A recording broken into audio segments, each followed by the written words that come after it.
Well, today, today is particularly not a very interesting day with respect to art because I am not feeling it. And the reason I'm recording is because I think there are so many artists who face this situation, not just artists actually. There are so many people who face this situation, and I want to remind you guys that you're not alone, and I also have the same feelings. So I got this book called American House Styles. It's a concise guide to those styles, and particularly when on days, especially when I am really having a brain freeze, I just pick a design and I pick a number or a design. I think today it's gonna be this particular one, and I just try to draw it the best I can. I usually start with using, of course, a pencil, because I feel like I don't think I can get it all right. But it's a very interesting experience to just be able to do this. So that's exactly what I'm going to be doing. And let's start. While I do this, I might want to talk. I don't know, whatever I feel like, how my day has been going, and just, how life's been. Life's been interesting lately. I've been a lot more into art than I used to be.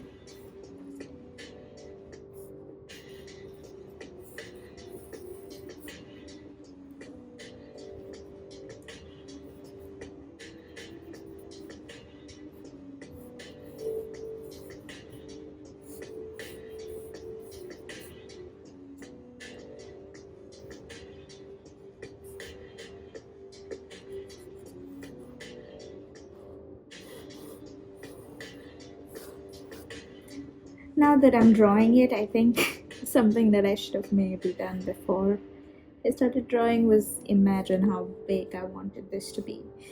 But it's a little too late now, so I'm just gonna try and draw that bottom line for now. And I'm just gonna let myself just figure if there's a way for me to just try and still make it look the same.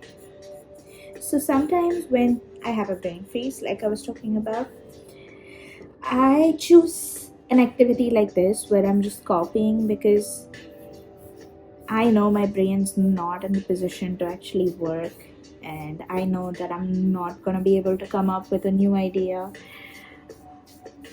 And I have no motivation to just even sit on my table. So the aim of this activity is just to get my brain to start liking art, because if I try something new right now with this mindset, all that's gonna happen is I'm gonna end up having a terrible piece in front of me, and it's not gonna motivate me, it's gonna make me feel terrible. So I pick something that I know I have done before, and that will help me just get into the mood of wanting to paint or draw or do whatever I want to do. And so maybe for me it is this thing where I pick a book and I just sketch out of it. But for you it could be just painting kits which are available out there, or it could be, I don't know, maybe stitching, because it's all, there's just one continuous motion that you have to do, and if you know how to do it, it's going to be interesting to do and fun. It's just like, on days when you are tired and you come home, and there are days where you just don't want to watch a new TV show because you want to stick to your comfort zone. So for me, this is my comfort zone. You could have a different comfort zone. You don't have to, just, this is an idea. Usually if you have done something before and you just pick that up on days that you're demotivated, it can work wonders, really, because you still have something at the end of the day and your brain feels like it's accomplished something, at least, rather than having had done nothing all day. Okay, see, I made a mistake. So since this channel is focused on making mistakes, you see, I made a mistake here. And I'm like, well, I'm not gonna go ahead and erase it because I'm trying to do that lesser and lesser as I go ahead. But what I did was, instead I thought that, okay, let's just extend that line and we'll see how that goes. And the point of this is not to be perfect.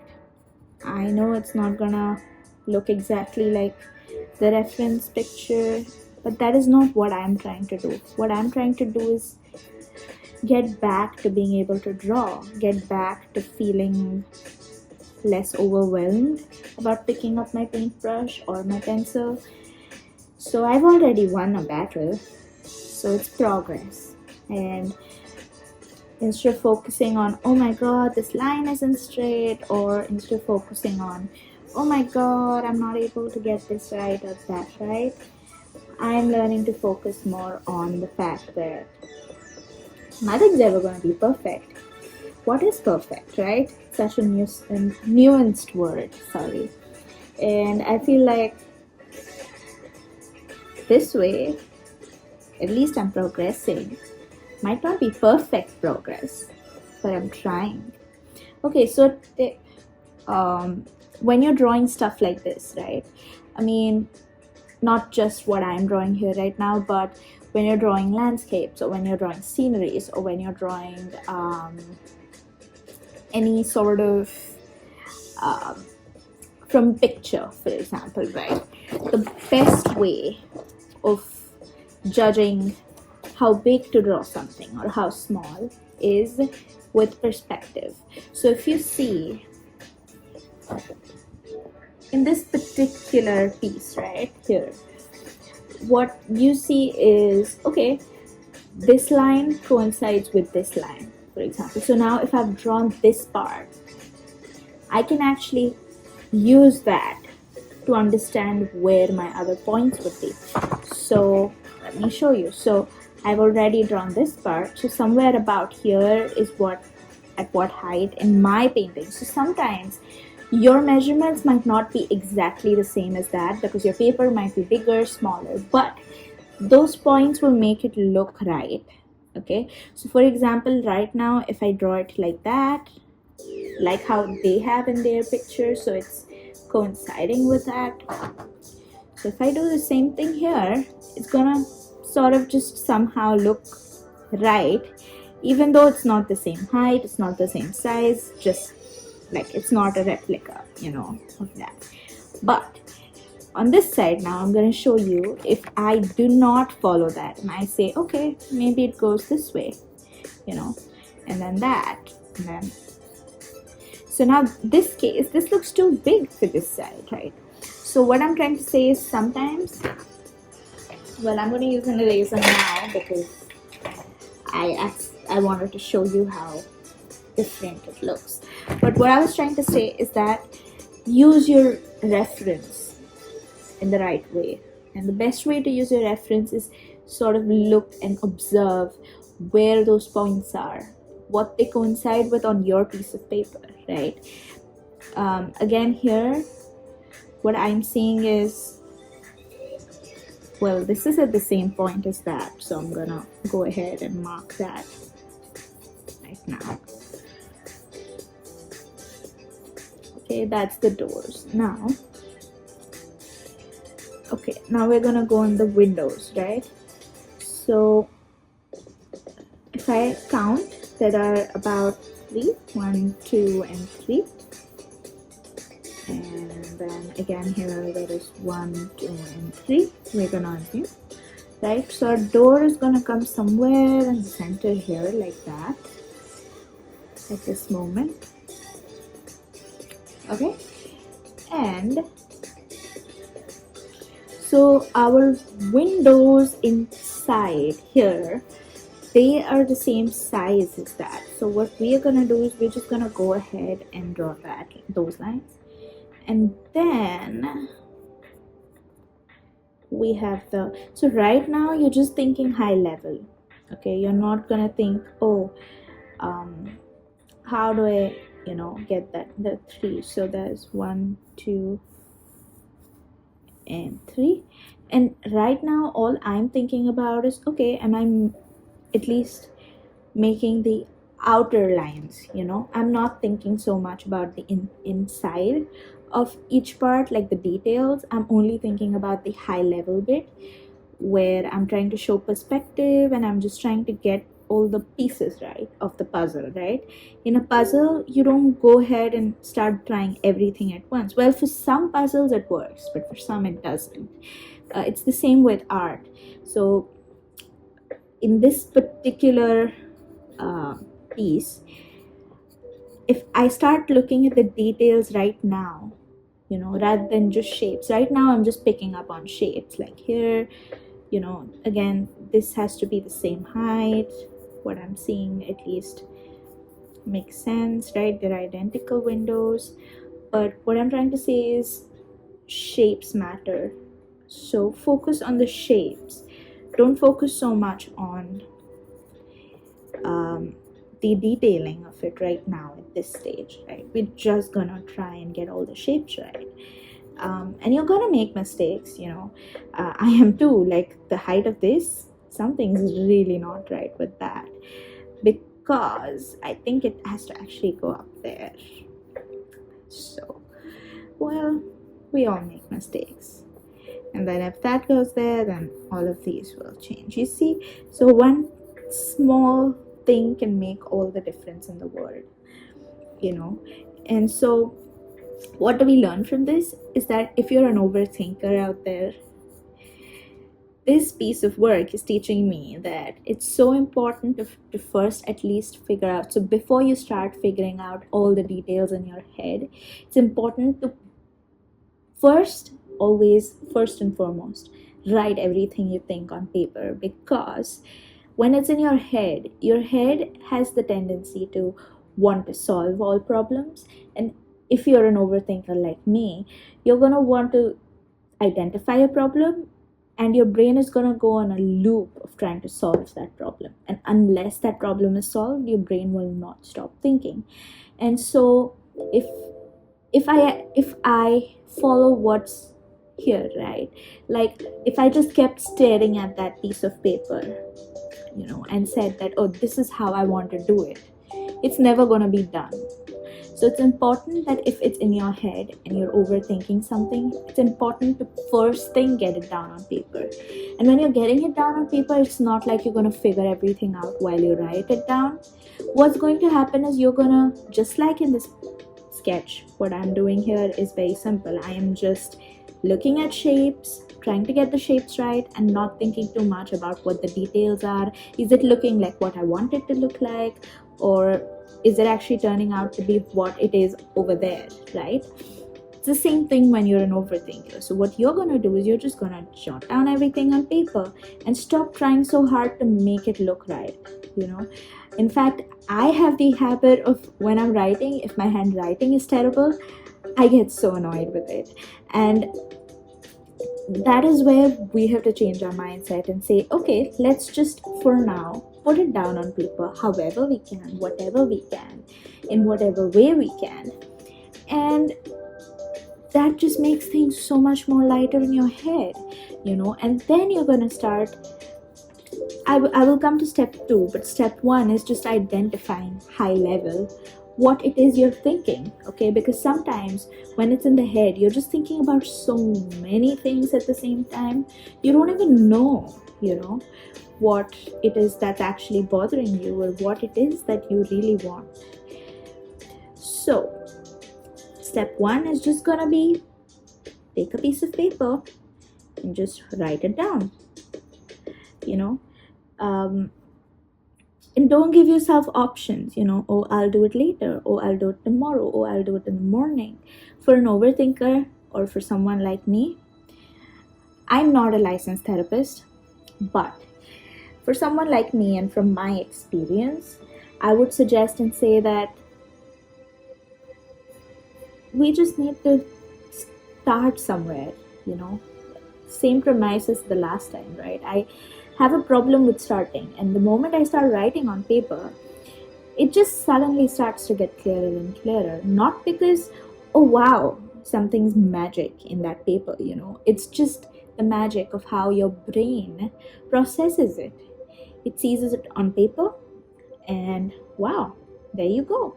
So when it's on paper, it's real, and once it's real, your brain stops trying to solve it in the head constantly, because now it's on paper, it's out there. Now, once you've done that, you will start thinking about details. Like, for example, here there are the windows. So in your head, supposingly, right, you want to plan your day and you have so many things to do today. And what I would do in that situation where I can't think about what to do next, or I'm so demotivated to even get out of bed, the only thing I will try to achieve is get out of bed, grab a book, and write down what it is that I really want to get done today. Because the only reason my brain on that day is not working is because there is so much I want to do, but I don't understand where to start from. And the starting point is always just putting it down on paper. And you'll be surprised what that can do for you. Anyway, moving on. So now we're gonna just outline that tree there. We're gonna, well, now, see, I spotted a problem, right? And it's okay. Right now I feel like scrapping my piece of paper, but I'm like, you know what? It can be worked on, right? Even though it's not gonna be perfect and the same, I'm gonna cut down the tree here so that it, even though it's not that way there, right? I'm still gonna do it the way I think I should. And there we go. This is our high level sketch. Now we're gonna detail it out. So, when you actually jot it down on paper, you won't feel like starting to do that, ever. But once you've jotted it down on paper, just like right now, I feel like, oh, now this is interesting, because now I see something on paper. And now that I'm seeing something on paper, my brain is starting to get a hang of it. It's starting to feel like, okay, I think I can do more, and I feel adrenaline enough. I feel, well, I think I used the wrong words, but I feel good enough right now to want to move forward. Usually at this point, you should feel good. And if you're not, what I would suggest is get up and go for a walk. If you're still feeling like, I don't want to do this, but usually at this point, when there is something on paper, your brain is now starting to feel like, okay, now I have to finish it. And now I feel like, now that is another problem, though we'll talk about that in another video. Right now we're just going to talk about how to just get up and do stuff and start, and so now while I do this, I might see a lot of mistakes and correct them, because I'm just like that.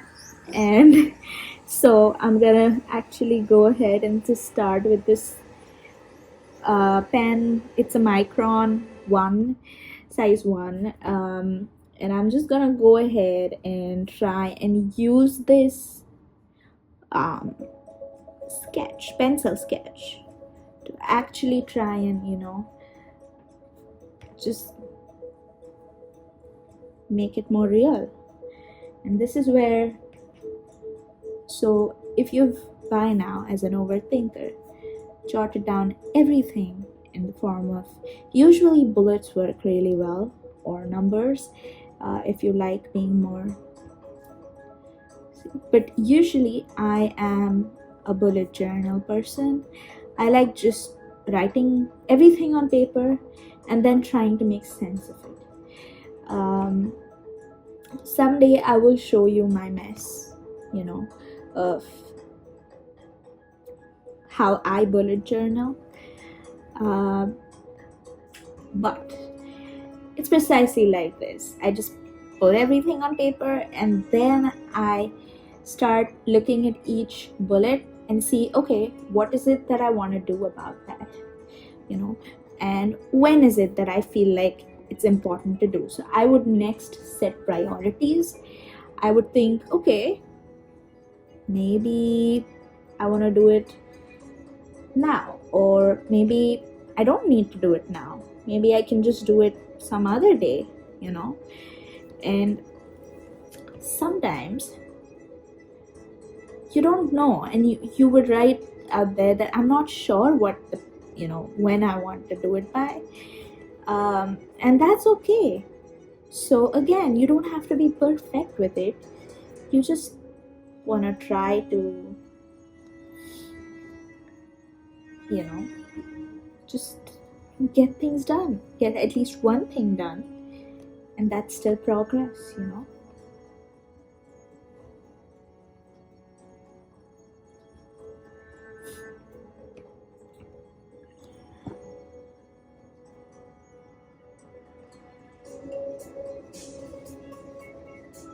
Now you can just watch me draw for a bit and think about everything I've been talking while I finish detailing my part out.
Hi again.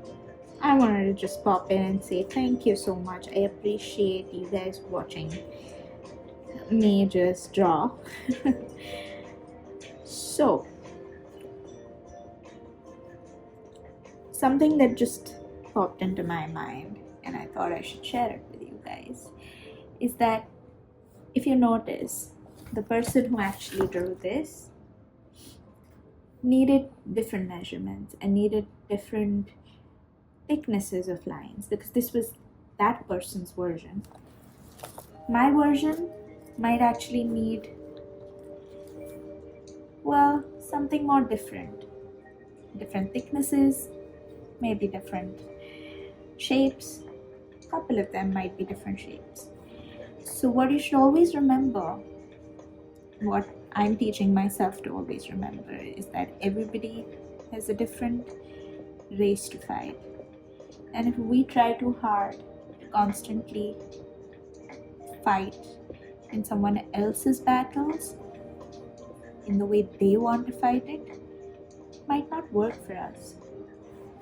Maybe we're destined to fight our own in our own way, and maybe that might make us even more successful.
Unfortunately, in a bit, you're gonna see the screen go blank, and I'm just gonna end up showing you how it looks like at the end because my phone battery died and I could not record the whole